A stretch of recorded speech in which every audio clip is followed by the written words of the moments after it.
Oke teman-teman, sorry tadi ada sedikit kendala teknis ternyata gitu kan, agak nge-lag gitu dari device-nya gue. Jadi kita langsung undang aja lagi ya gitu kan.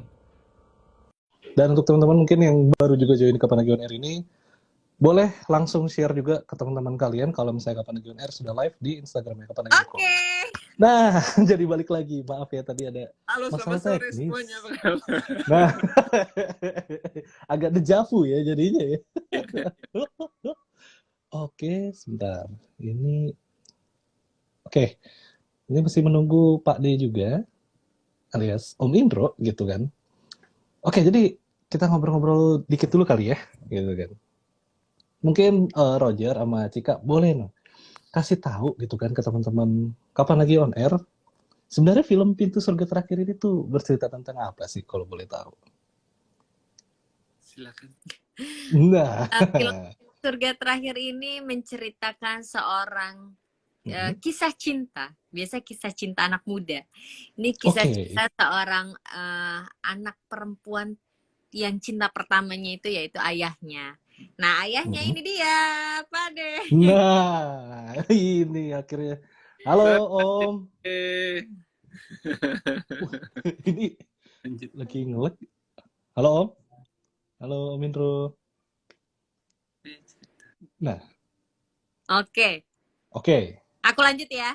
Boleh lanjut dulu. Ini cinta pertamanya kepada ayahnya, terus tentang kedekatan dia kepada ayahnya, pokoknya tentang anak ayah lah. Oke. Om Indro, aman suara kita? Aman ya? Oh. Aman. Cuman tadi hilang-hilang. Iya, sama nih. Saya juga tadi ada sedikit kendala teknis nih di HP-nya saya juga gitu kan. Oke, nah kalau misalnya mungkin dari perspektif itu kan tadi aku nanya nih Om gitu kan ke Roger sama Cika, film Pintu Surga Terakhir ini bercerita tentang apa gitu kan. Nah tadi udah dijelasin sama Cika. Kalau misalnya dari point of view-nya Om Indro sendiri, film Pintu Surga Terakhir ini tuh bercerita tentang apa sih Om? Ya sama pasti sama dengan mereka ya, karena kami memang selalu bareng-bareng. Ya. Ini kisah cinta antara bapak, kisah cinta antara seorang bapak yang single parent dan anak perempuan satu-satunya, kayak gitu. Ini kisah cintanya gitu, bagaimana kisah cinta seorang ayah kepada anaknya dan anak kepada orang tua ayahnya. Nah, konfliknya adalah ketika seorang bapak emang kepingin ketika dia nanti sudah nggak ada umur, anak perempuan satu-satunya ini udah aman, udah punya suami, udah punya keluarga. Sementara anak perempuannya justru berpikir karena dia tidak pernah punya ibu, merasa tidak pernah punya ibu, nggak bisa melampiaskan kasih sayangnya untuk meraih surganya, maka dia mengganti itu dengan bapaknya. Dia lebih memilih, dia karirnya bagus ini anaknya, dia lebih memilih memelihara bapaknya, merawat bapaknya ketimbang kepentingan pribadinya, ketimbang cintanya dia gitu ya kisah cintanya dia, karena dia kan karirnya bagus, tapi percintaannya yang kurang kayak. Oke, jadi berbanding terbalik nih sebenarnya ya gitu, dan itu yang jadi konflik utamanya lah bisa kita bilang gitu kan. Nah, cuma kan ini juga film Pintu Surga Terakhir ini syutingnya dilakukan sebelum masa pandemi atau justru di masa pandemi itu? Di masa pandemi, sesudah PSBB, jauh sebelum PPKM. Oke. Nah, itu jadi kesulitan tersendiri nggak sih untuk Om, terus Roger sama Cika juga gitu, ketika harus melakukan syuting di tengah situasi pandemi gini gitu. Walaupun memang sudah sempat dilonggarkan juga gitu kan ya, dan sekarang levelnya sudah menurun gitu kan. Buat kami nggak ada kata longgar ya. Buat Falcon itu nggak ada kata longgar. Prokes ketat nih. Kita berapa hari sekali waktu itu ya, hari sekali juga tetap di antigen, kemudian prokesnya kuat banget, ketat banget. Kadang-kadang Falcon itu menyertakan satgas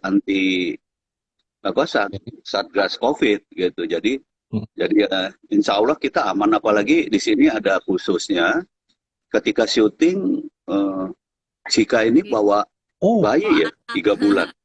Jadi kita harus Wow. kita sendiri kemudian menjadi apa ya?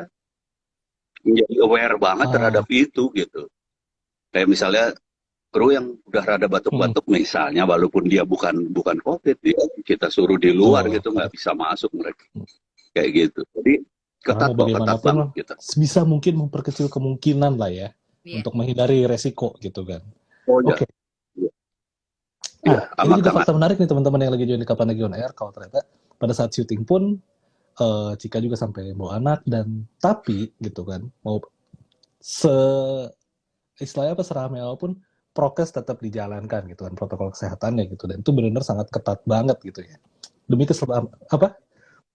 Ya. Kita di ruangan sebelum kita masuk ke ruangan itu, artinya misalnya kita mau latihan, itu semprot. Kita udah mau latihan semprot kayak gitu. Pokoknya begitu masuk semprot, masuk semprot ya, kayak gitu. Oke, nah ini nih, mungkin teman-teman juga ada yang bertanya-tanya kan, karena aku yakin teman-teman di Kapan Lagi On Air ini adalah udah banyak yang nonton trailernya juga gitu, dan mungkin penasaran, ini sebenarnya syutingnya itu dilakukan di mana sih kalau boleh tahu, dan berapa lama nih waktu yang dihabiskan untuk syuting dari awal sampai akhir? Untuk semuanya boleh, siapapun yang mau menjawab. Ya, kita di Jakarta aja, nggak terlalu jauh, karena memang harus diakui memang agak susah cari lokasi di masa pandemi. Itu agak sulit. Jadi memang hanya di Jakarta. Nah, kalau waktunya yang tahu itu Cika sama Roger. Kalau kita syutingnya itu proses syuting 2 mingguan, tapi kan kita ada reading, ada make up, kostum segala macam, itu tuh kurang lebih 1 bulanan semuanya. Oh, oke. 1 bulan, dan untuk persiapannya bisa bilang persiapannya 2 minggu, dan untuk proses produksinya juga 2 minggu lah ya, gitu. Oke. Nah, ini juga menarik nih, karena kalau misalnya aku sendiri ya, aku ngeliat trailernya itu tuh chemistry di antara masing-masing karakter yang ada di film ini itu terasa kuat gitu loh. Dan itu juga ntar bakal aku tanyain, ada pertanyaan lainnya juga gitu. Cuma untuk awal ini nih, aku pengen tahu gitu, sebenarnya apa sih yang kalian lakukan gitu kan ketika di luar syuting gitu, lagi off cam, supaya chemistry atau bondingnya tuh benar-benar kuat banget gitu. Yang kita lakukan ya, kita kayak keluarga ya semuanya, karena kan pemainnya nggak gitu banyak. Terus banyak kan juga di rumah gitu. Aku, Pade, Roger tuh masih depan pagar gitu, belum masuk ke rumah. Ada, tapi yang kayak di trailer tuh. Gitu kan. Jadi yang kita lakukan adalah yang ngobrol, terus oh iya sebentar lagi nih break makan siang. Oke, nih kita makan apa ya, Pade? Oh iya, nih deket sini ada sate Padang, ada sate, ada ini, ada itu. Jadi kita kayak kulineran malahan. Kayak udah kayak keluarga ya, nggak cuma sama Pak Ade doang, kita semua tuh satu keluarga tuh di situ, kru, terus udah gitu sama tim produksi ya, sama Om Fajar, terus ada yang bantuin nulisnya juga, ada Mas Dani, kita gabung semuanya di situ kan setiap hari. Jadi bareng-bareng semua lah, seru-seruan gitu. Oke, jajan apa ya malam ini ya? Jajannya semuanya satu lokasi gitu. Jadi udah seru aja semuanya. Berarti emang hal yang dilakukan di luar ketika di luar kamera lah ya, gitu kan, yang tidak terlihat penonton adalah kalian ngebuat suasana keluarga ada di situ gitu ya. Dan itu kenapa akhirnya itu baru nonton trailer loh aku ngeliatnya, apalagi pas ada adegan yang kayak ya nanti aku tanyain lah gitu kan. Itu pokoknya ada beberapa adegan yang buat aku tuh, oh ini gimana caranya nih bisa sampai dapat gitu loh, karena itu terasa real banget. Nah cuman sebelum kesana, aku juga pengen tahu gitu kan, ini kan disutradarai oleh Fajar Bustami gitu kan, sama Bang Fajar gitu. Nah, sebebas apa sih ruang eksplorasi yang diberikan Bang Fajar, baik untuk Cika, untuk Roger, maupun Om Indro, dalam mengeksplor karakternya di film Pintu Surga Terakhir ini? Om Fajar tuh ngasih kebebasan kita banyak ya. Dari awal reading, Pak Ade dikasih kebebasan, aku juga dikasih kebebasan, Roger juga dikasih kebebasan, dan pemain-pemain lain dikasih kebebasan sekali. Malahan dia ngeliatin dulu nih, kita sudah sampai mana nih mendalami karakter ini. Kayak Pade Oh. tanpa udah langsung nangis gitu, Hah? saking bawanya, bahkan sampai kayak Mas Fajar bilang, nih bagus banget ini yang gue cari gitu kan. Wah bener gak, tapi sampai hari pertama Pade langsung nangis Hah? gitu. Jadi Mas Fajarnya happy Oh. gitu. Abis itu besoknya ngeliatin karakter-karakter kita lagi. Jadi Oke. kita dikasih kebebasan tapi tetap dipantau sih sama Mas Fajarnya, kayak oh iya bener Ah. sesuai nih ya, oke. Karena menurut aku Mhm. skenarionya itu tuh bagus banget ya. Iya. Biasa kan ada skenario yang membuat kita menjadi acting banget, gimana ya ngomongnya ya. Jadi kayak berusaha Berusaha. banget Ya. acting Iya, iya, gitu iya. untuk bisa masuk ke karakter itu. Tapi karena ini ceritanya ringan dan ini tuh dekat sekali dengan masyarakat, bahkan relate dengan ke kitanya juga masing-masing.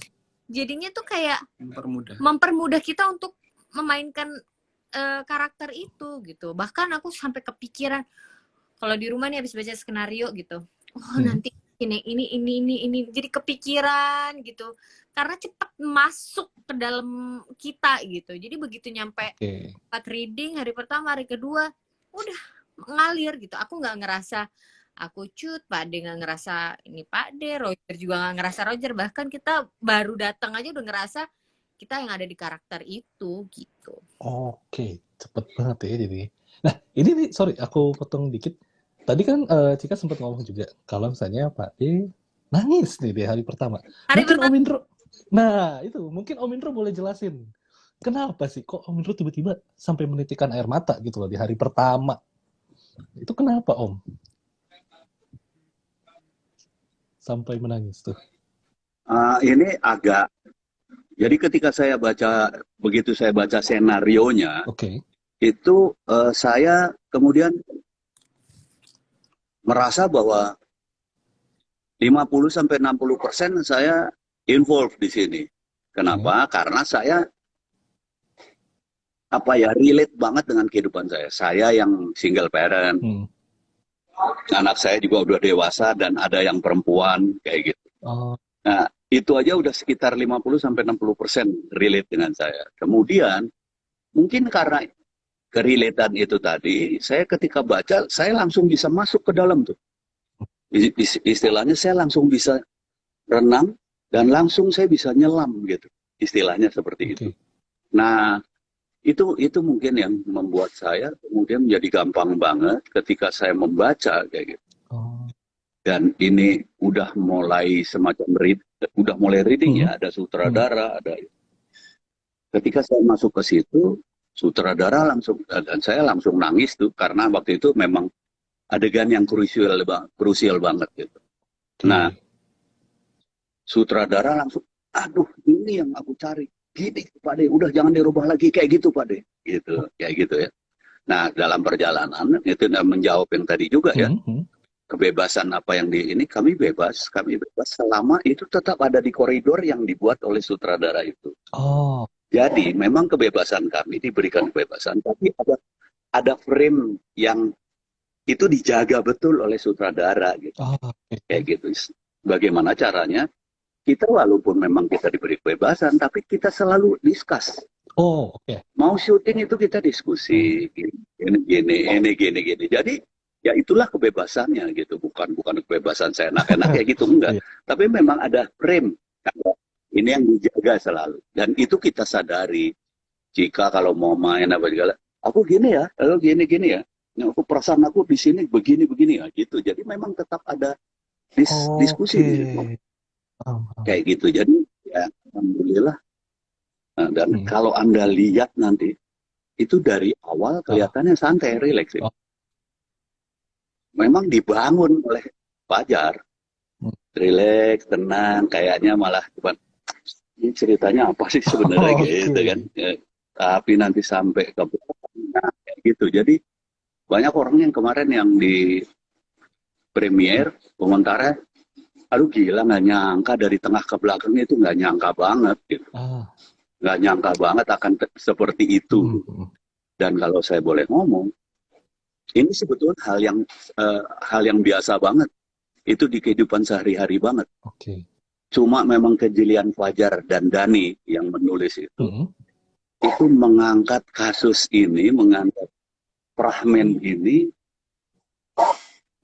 yang nggak pernah terlihat sama orang, sehingga menjadi spesial banget.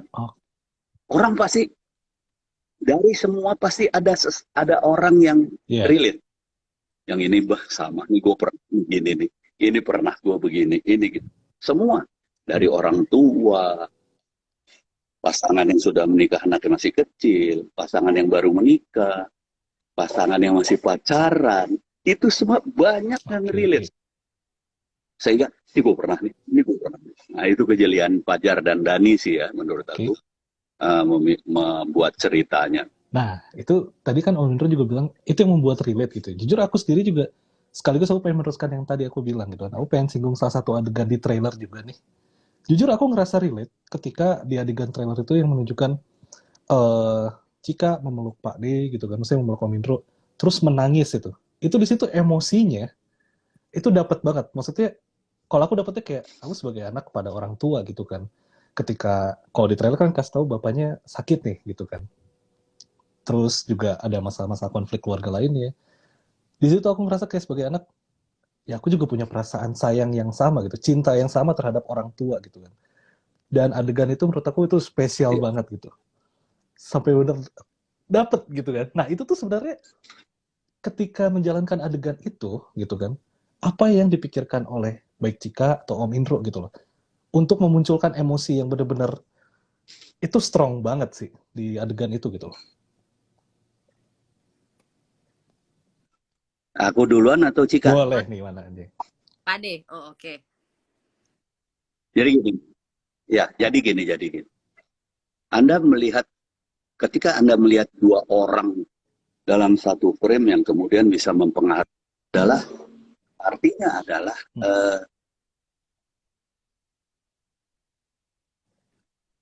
dua orang ini memberikan chemistry yang baik untuk Anda.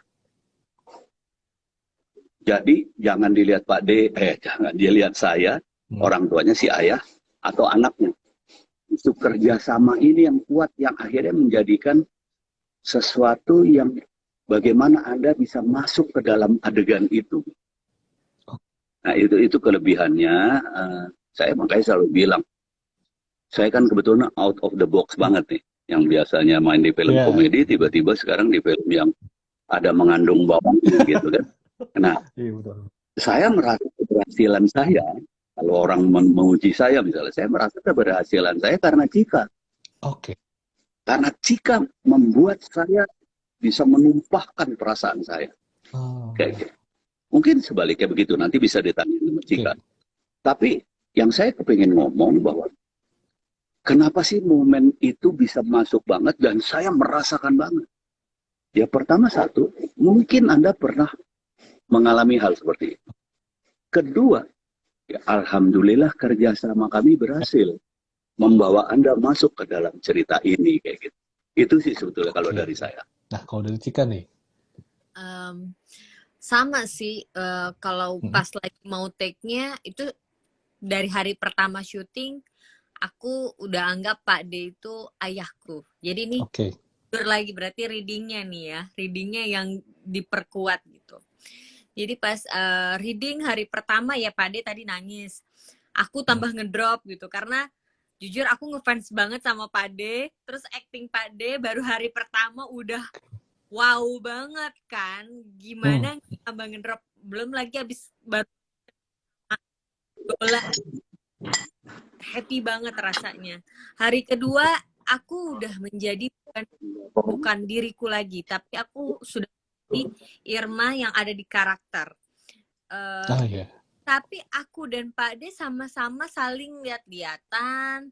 Terus dalam hati kami masing-masing juga berkata ya. Kalau dari aku, ini kan anak sama bapak ya, adegan ya, tidur di bahu, megang tangan itu. Wah, gimana ya Pak De, mau nggak ya, bisa nggak ya? Begitu juga dengan Pak De. Pak De juga mikir gitu, waduh ini cut pakai hijab sudah menikah, Hmm. apakah boleh atau tidak ya? Tapi aku dan Pak De sama-sama tidak saling ngomong, maaf nih boleh nggak ya nanti adegan ini, sama-sama ngomong, sama-sama hati doang masing-masing gitu. Kita tuh baru sadar tuh sekarang tuh, ya aku dulu begini, ya sama gitu, baru nyadar gitu dua-duanya. Tapi memang keajaiban skenario dan suasana pada saat reading itu membuat kita bukan diri kita lagi. Pak De bukan Pak De Indro, aku bukan Cut Mega, bahkan aku sudah menganggap aku Irma dan ini ayahku yang aku sayang. Ceritanya kalau aku bilang tuh dahsyat banget sih, bikin kita masuk dan larut banget ke cerita itu. Jadi hari kedua tuh ya udah ngalir, udah makin masuk gitu, udah enak aja. Jadi pas lagi syuting take-nya ya aku udah ya kayak ayahku, nanti makan apa ya gitu, nanti ini apa ya nanti ini. Ya ada sampai sekarang malahan aku lagi mau hati-hati itu ada tangga, hati-hati harus pakai masker ya, lagi hamil gitu, aku kan lagi hamil. Walau jadi kebawa kan kita. Aku juga Pak De ini ada naik tangga loh Pak De, hati-hati gitu. Udah berbarengan kita semua, udah kayak keluarga gitu. Semuanya ya, sama kru juga, sama teman-teman yang lain. Terbangun jadi kalau aku tambahin terbangun. Chemistry itu terbangun sampai sekarang jadinya kayak gitu. Malah jadi bablas ya, yang harusnya film selesai, kebawa jadi terus-terusan. Nah itu kan tadi untuk karakternya, untuk karakter Om Indro dan juga Cika, di salah satu adegan lah gitu kan, di film Pintu Surga Terakhir. Nah aku pengen nanya nih ke Roger gitu kan, karena kalau base-nya dari nonton trailer aja nih ya gitu kan, karakter Roger ini kan Yusuf ya, benar ya? Iya, Yusuf. Nah, itu tuh aku bingung nih sebenarnya gitu kan. Konfliknya dia tuh sebenarnya sama siapa? Apakah sama Cika kah? Atau sama Om Indro kah? Atau justru sama dirinya dia sendiri nih, kalau untuk di karakter Yusuf? Sebenarnya sih lebih ke semuanya ya. Jadi sebenarnya Yusuf adalah teman sekolahnya Irma. Dia itu dulu tuh suka sama Irma, berusaha mendekati Irma. Mereka pun berteman sebenarnya saat sekolah. Tapi kenapa saat diajak ke yang lebih serius, Irma tuh selalu menolak, menutup diri, bahkan menghilang.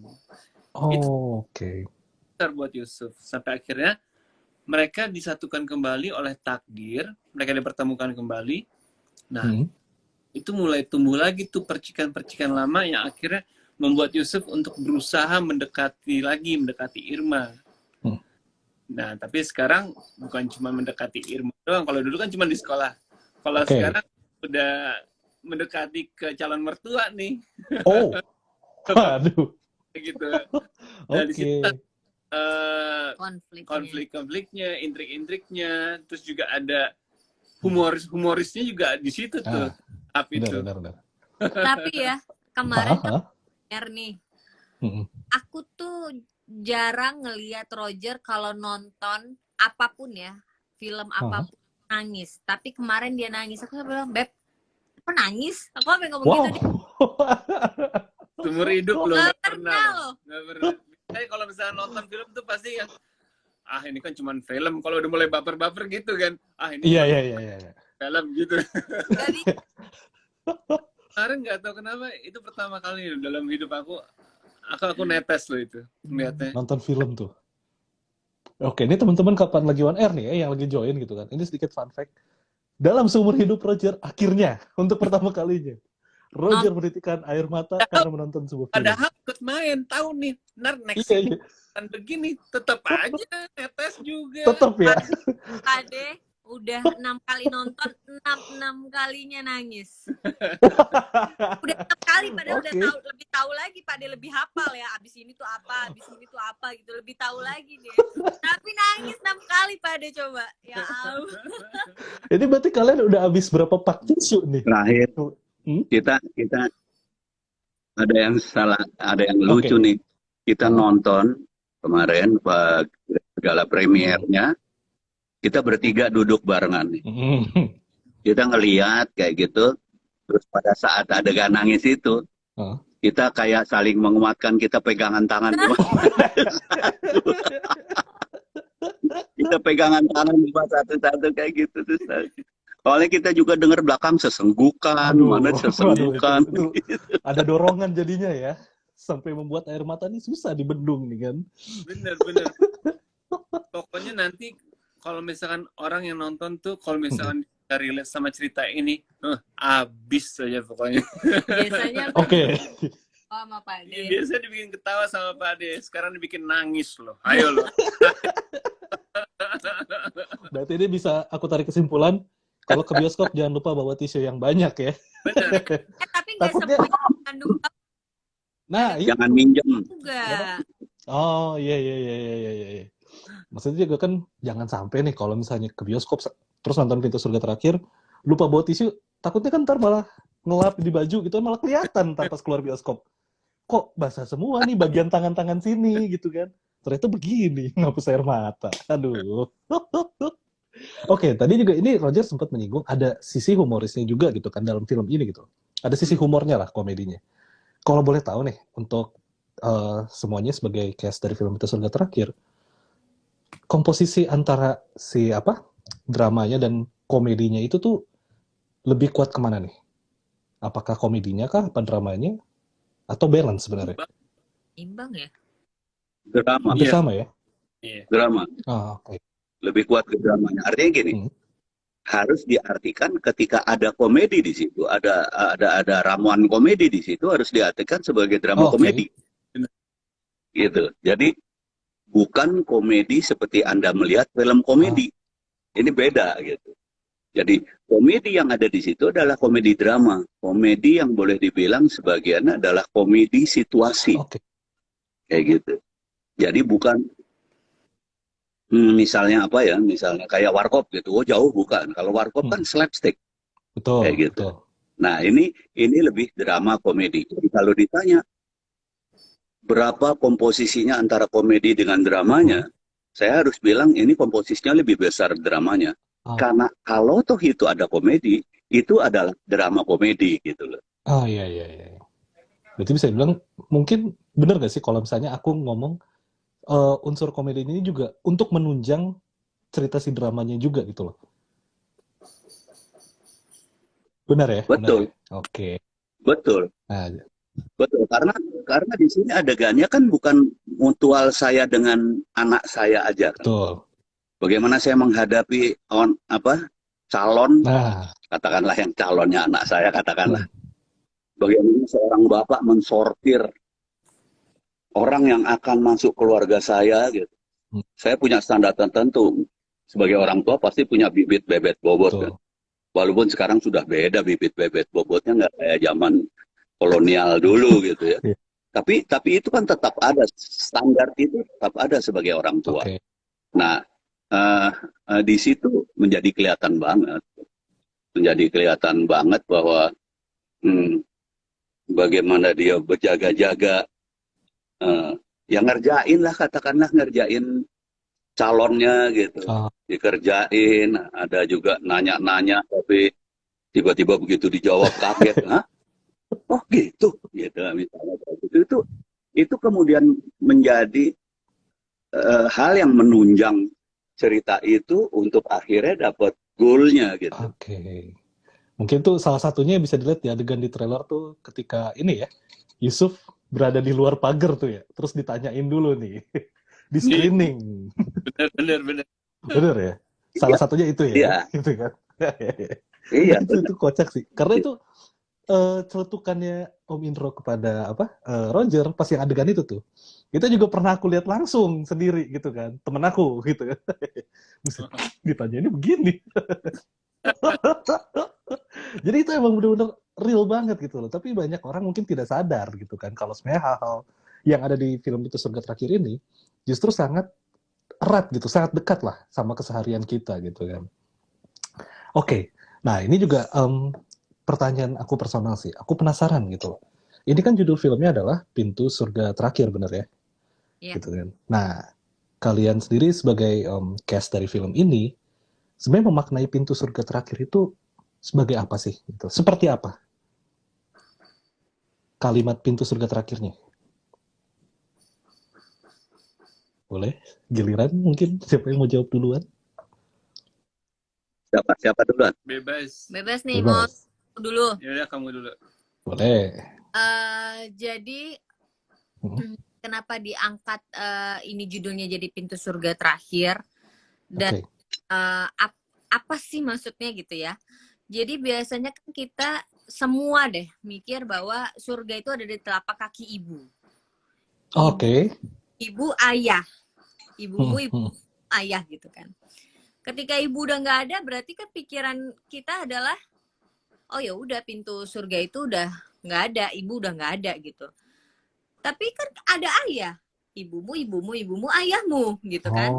Ayah, berarti kalau ibu udah nggak ada bisa ke ayah. Kalau ayah udah nggak ada atau anak perempuan sudah menikah bisa ke suami. Sebenarnya pintu surga itu tuh ada di mana aja. Ada di mana aja. Jangan kebanyakan orang mikir cuman di telapak kaki ibu saja gitu. Ada di ayah, suami, bisa di anak gitu kan. Di mana aja gitu. Jadi kalau kita ganti bukan Pak D gitu pemainnya, atau ibu gitu, sama ibunya gitu. Kalau cerita tentang ibu udah banyak gak sih? Tapi cerita soal ayah kan jarang ya. Ya. Apalagi konfliknya antara anak dan ayah nih. Baru gitu. Baru tahu. Jadi apa ya? Ini akan menjadi menarik sekali ketika ini relate apalagi dengan Pak D ya. Istri udah nggak ada, tinggal dia sendiri gitu. Ini relate sekali. Ada juga yang istrinya sudah tidak ada, tinggal suaminya doang gitu, tinggal ayahnya doang. Jadi ini menceritakan soal ayah juga gitu. Tapi ketika kita menonton, wah ini tentang ayah doang nih. Enggak juga. Ini sebenarnya ceritanya bisa masuk juga ke ibu. Bahkan cerita ide ceritanya aja Mas Fajar cerita ini tentang ibu dan anak laki-lakinya ya Pak De ya. Yang anak laki tak mau menikah, ingin menjaga ibunya gitu kan. Sampai akhirnya anak laki-laki pergi duluan gitu ketimbang ibunya. Bahkan malah duluan. Gitu. Jadi ini sebenarnya ceritanya bisa masuk di sisi mana aja sih, nggak hanya ayah doang, bisa juga di ibu gitu. Hanya aku bilang ini sih sebenarnya menarik sekali, jarang sekali ada yang bikin cerita soal ayah gitu. Oke. Nah kalau dari Roger dulu deh, gimana nih? Mungkin sebelum ke Om Indro nih, final ya. Idem. Ini sih kayaknya sih ceritanya tuh bener-bener ibaratnya wholesome banget ya. Bisa relate ke siapa aja, bisa dinikmati oleh siapa aja, kalangan umur mana aja, umur berapapun juga. Ini benar-benar sebuah cerita atau judul yang penuh ilmu juga, yang bisa ambil juga gitu. Maksudnya banyak yang kita dapat pelajaran dari film ini juga sebagai pemain ya. Kita sebagai pemain tuh banyak pelajaran yang bisa kita ambil dari film ini sih. Ya semoga aja penonton-penonton yang lain juga bisa merasakan hal yang sama. Amin. Oke deh, itu kan tadi untuk dari Cika dan Roger. Nah, kalau misalnya ke Om Indro sendiri, Om Indro nih memaknai kalimat pintu surga terakhir tuh seperti apa tuh Om? Sebagai judul film aja kalau menurut saya. Karena relate-nya aja, karena memang judul ini begitu. Irma, anakku, menganggap itu pintu surga saya terakhir. Oleh karena itu, dia betapa sayangnya sama Bapak. Karena dia selalu ikut pengajian, dan kebetulan pertanyaannya, kalau ibu nggak ada, karena ibu di bawah telapak kaki, surga di bawah telapak kaki ibu, dari mana lagi? Iya. Selalu di mana-mana Ustadz pasti ngomong gitu. Dari mana sih sebetulnya surga? Pertama dari ibu, Ibu. Dari mana lagi? Ibu. Dari mana lagi? Ibu. 3 kali ibu. Kalau yang tidak ada juga bapak, satu bapak. Jadi ada 3 ibu, 1 bapak. Bukan doktrin ya. Artinya ini teorinya. Betul. Tapi, nah ini makanya, maaf.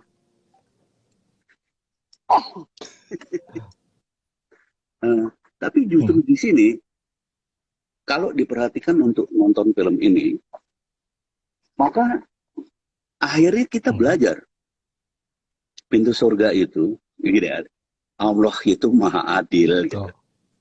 Nggak mungkin lah buat pintu surga cuma 2 aja dari ibu sama bapak.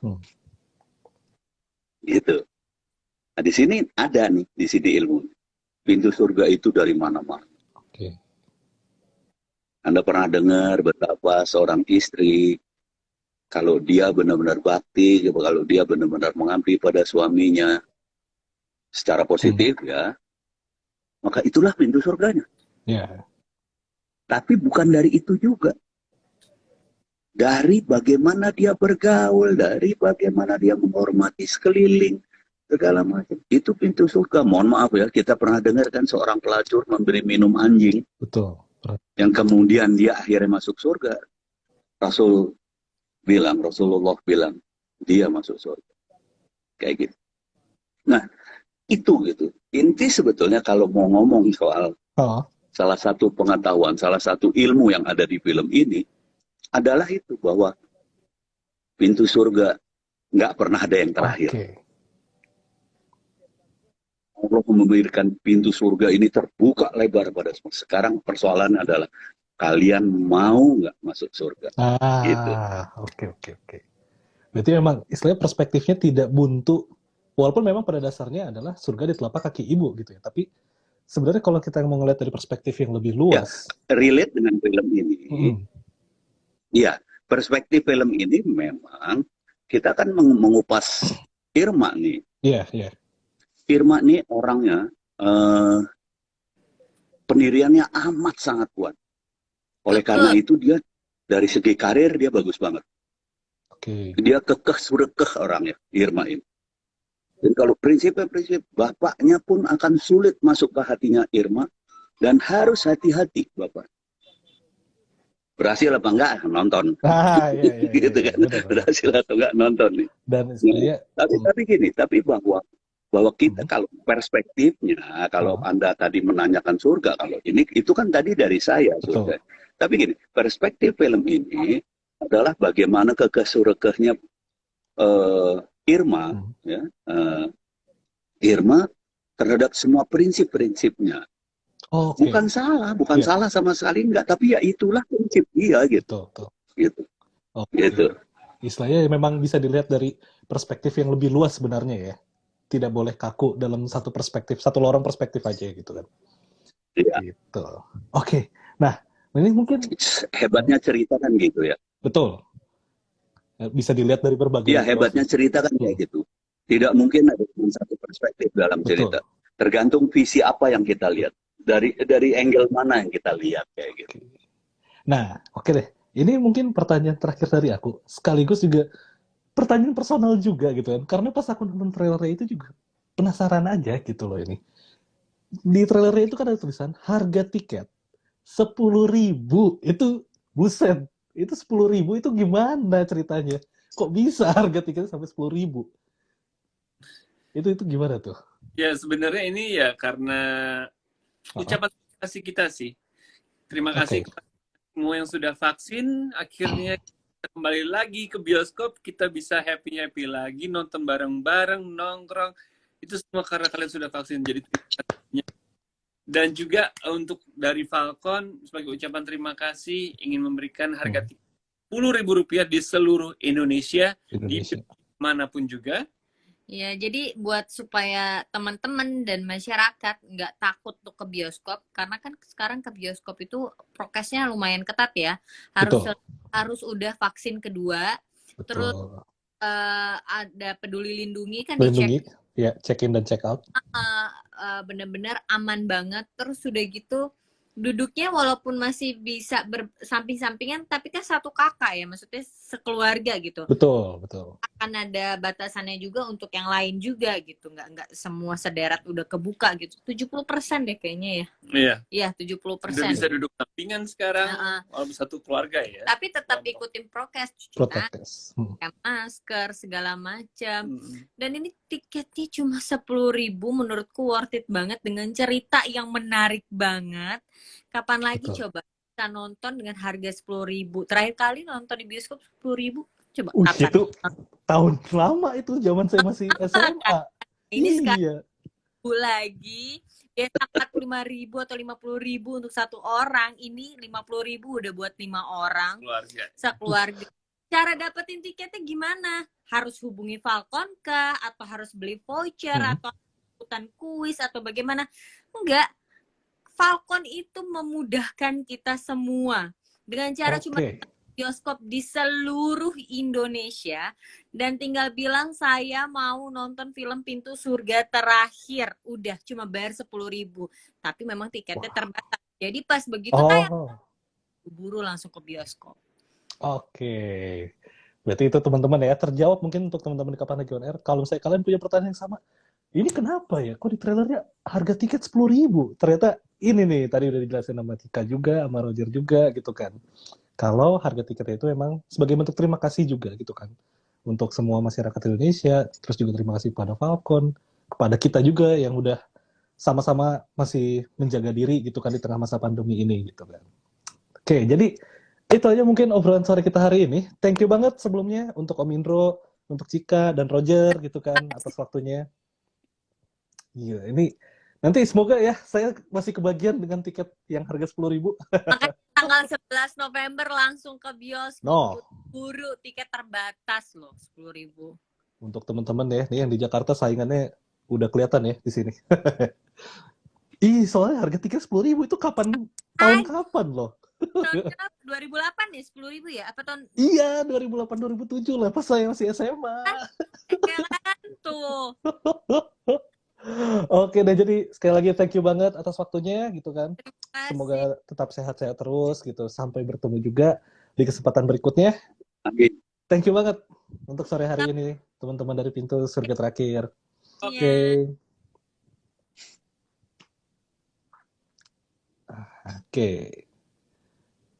Nah, itu dia teman-teman. Gimana untuk kalian yang udah join di Kapan Lagi On Air, dan kalian juga termasuk yang penasaran gitu kan dengan Pintu Surga Terakhir gitu.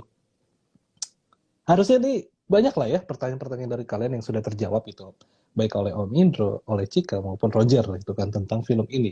Nah cuman gitu kan, tetap aja gitu ada rasa penasaran gitu, karena kalau misalnya kalian yang belum nonton trailernya gitu, nanti habis setelah Kapan Lagi On Air ini, kalian langsung aja ke YouTube, kalian lihat trailernya, dan kalian pasti bakal ngerti maksud gue kenapa gitu kan emosi gitu kan atau feeling yang dimunculkan dari setiap karakter di film ini tuh berasa kuat banget gitu. Oke, jadi teman-teman jangan lupa gitu kan tanggal 11 November kalian kalau misalnya emang gak ini sih, intinya tanggal 11 November udah datang ke bioskop aja ya. Itu langsung udah tayang tuh Pintu Surga Terakhir.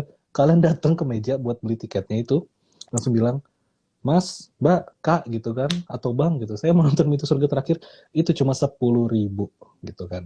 Dan film ini juga banyak pesan moral, bukan pesan moral, lebih tepatnya banyak ilmu yang bisa kalian tangkap juga, apalagi mengingat ceritanya yang sangat dekat dengan keseharian kita, dan gue yakin pasti banyak dari kalian akan merasa relate dengan entah setiap masing-masing dari karakter di film ini atau dari keseluruhan ceritanya gitu. Oke, jadi teman-teman, itu aja obrolan gue bareng sama cast dari Pintu Surga Terakhir di sore hari ini. Jadi untuk teman-teman nih ya, kalau misalnya yang baru join Kapan Lagi On Air atau baru tahu gitu loh, kalau ternyata ada Kapan Lagi On Air yang biasanya live di Instagramnya kapanlagi.com, kalian boleh langsung aja follow Instagramnya kapanlagi.com, dan jangan lupa untuk selalu turn on post notification. Supaya apa? Supaya kalian gak ketinggalan gitu kan. Kalau misalnya Kapan Lagi On Air nih, ada nih tanggal segini gitu kan. Terus narumnya siapa gitu. Jadi kalian udah tahu gitu kan. Dan kalian tuh bisa dibilang jadi orang yang pertama yang mengetahui, oh Kapan Lagi On Air akan tayang di tanggal segini. Dan ternyata mengundang narsum yang merupakan idola gue gitu kan. Oke, jadi jangan lupa untuk follow Instagramnya kapanlagi.com, dan jangan lupa untuk turn on post dan jangan lupa untuk turn on post notification juga ya teman-teman ya. Oke, jadi sampai bertemu di Kapan Lagi On Air berikutnya. Gue Nathan pamit. Thank you for joining. See you.